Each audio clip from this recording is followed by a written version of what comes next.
the best things in life are just beyond your comfort zone. Recently, I've started one of the hardest challenge of my life this year, starting in January, Project Eliminate. And this project comprises of the idea of becoming more simple, of eliminating the things that don't matter in life, of being able to cut out the fluff and just focus on the things that are most important to me. It's a challenge that I created to clear the clutter and just to focus on the essential. I thought it would be really great to start this challenge in January, as the end of 2025 came by really quickly for me, and reflecting on a little bit of the past experience of how that year went, I feel like it really flew by. I feel like there's so many moments in there which I really wish I could have pressed the rewind button or the 0.5 button, where I could just slow down life just fast enough to where I could really appreciate every little moment of it. And so I began this year with Project Eliminate, the idea of becoming a better version of myself. And this January, I decided to start this project as a 30-day challenge to record for as many days in those 30 days as possible. And so there's really 3 rules that encapsulate this challenge. The first one being that I can only buy out of necessity. The second one being that I have to journal every single day. And the last one being that I have to declutter one thing every day. The idea of this challenge is really just to be able to downsize. If you guys have been following me, my name is AJ. I've been trying to get into a travel position as a nurse. I've been working for a nurse for about a year and a half now, and I've always really wanted to travel. It's always been my dream job, and it's finally become and occurred to me that it's possible. And so this year, I really took it upon myself to look for different positions, to put myself out there, to apply to different jobs, and so I could really get a foot forward in terms of getting into the next step of my career. And so here I am this January trying to apply for places, but realizing that I have to travel and just to be outside of a space that I can now call my own means that I have to kind of get rid of a lot of things. I have to get rid of the TV behind me. I have to get rid of the shelf here and the table that I'm recording this podcast or this video on, and I have to, downsize in order to move. I realized that moving on in life requires you to detach some of those strings that you have been tied down to in your previous place. So with that, the premise of this video being set up, I really want to go into some of those lessons that I learned from this challenge here in Project Eliminate. Now, these 3 rules are really meant to guide decluttering in different spaces in our life, right? Journaling allows us to mentally declutter, pour out those things that are going on in our head that we don't quite understand or that are bothering us. Physically decluttering, or getting rid of one thing allows us to physically declutter our space, to not have things all awry and a mess in our room. And finally, not buying out of necessity eliminates the desire for consumerism, eliminates the desire for bringing new things into a space that you are calling sacred, that you are calling to be your own, to be a space that is intimate and intentional. And so the first thing I learned from this challenge is that clarity is built from the inside out.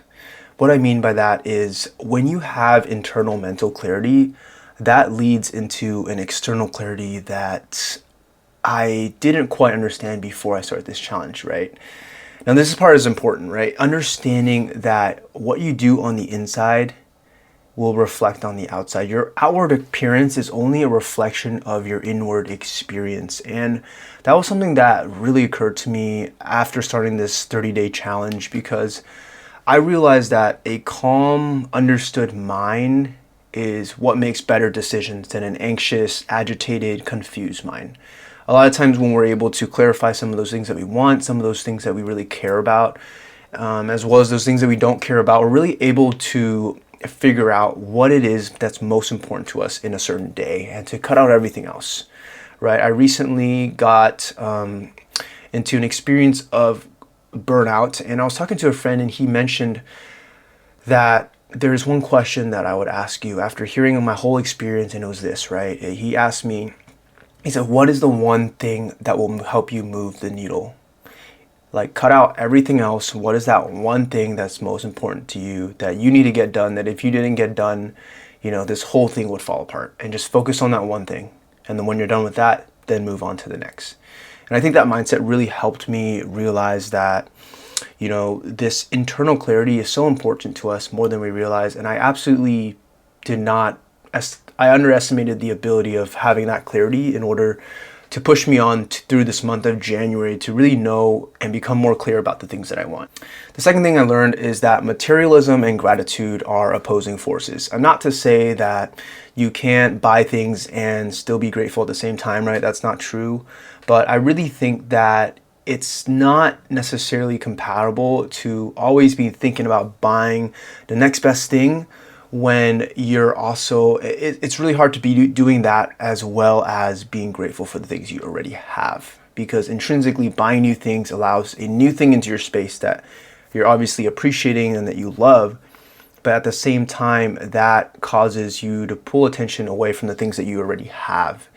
And so learning this lesson about what are ways that I can already appreciate the things that I have without adding more to my space, because those things aren't always necessary. Those things aren't always a pivotal part of what we need. And being able to pull back on those experiences, as the first rule of Project Eliminate implies, of only buying out of necessity, it really has allowed me to slow down with my purchases, be more intentional about the things that I'm deciding to buy, deciding to pour my money into, because all of that is hard-earned money, and that has led me to have a lot more at the end of the month to spend on the things that really matter. I recently just went to Iceland, which was an amazing trip and full of experiences, but that trip costed just around 3,000 USD dollars.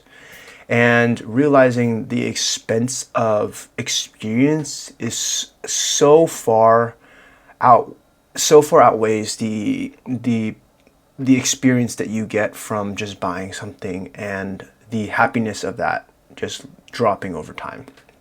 And so from this challenge, I definitely learned that you really have to hone in on what is most important to you, and realizing that being grateful is one of those things that you can do for free and still be happy with.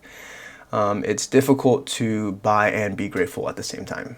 Finally, the last lesson I learned is that generosity is one of the self-development skills that is so often underestimated. So often underestimated. It is highly underrated. I think that we live in a world where we're taught to take. We're taught to take from the people around us. What more can we take? And how little can we give? And how can we get the best bang for buck, right? Essentially, discounts and everything are all about getting the most value with putting the least in, right? And I really think and challenge this mentality that it might not be serving us the best way. It might be teaching us and creating an idea of what the world looks like that might not be true. Because if you are able to give more, if you're able to be generous, what I found during this challenge, giving things away, of decluttering, selling things online, like seeing the happiness on someone's face is incomparable to the happiness that you might get from buying something. It's just, there's something about giving away that really creates a certain experience for the giver and the receiver.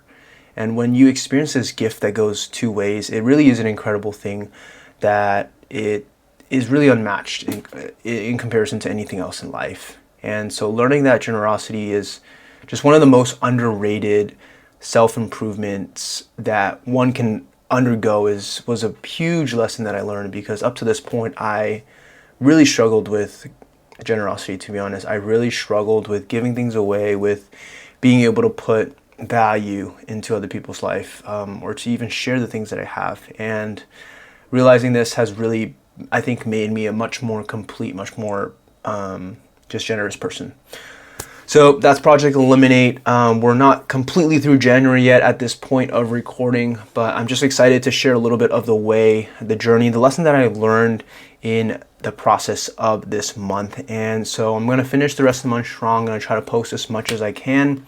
If you guys haven't already followed, now would be a great time. Follow us in terms of content. We put out content on self-improvement, on growing yourself mentally, being able to focus on the things that are most important to you. And if you haven't watched our video that premises this entire video on Project Eliminate, I'll link that for you guys right here. Go ahead and watch that if you haven't already. It'll give you a little more context as to what this whole challenge is about and why I really went into it in a deeper way.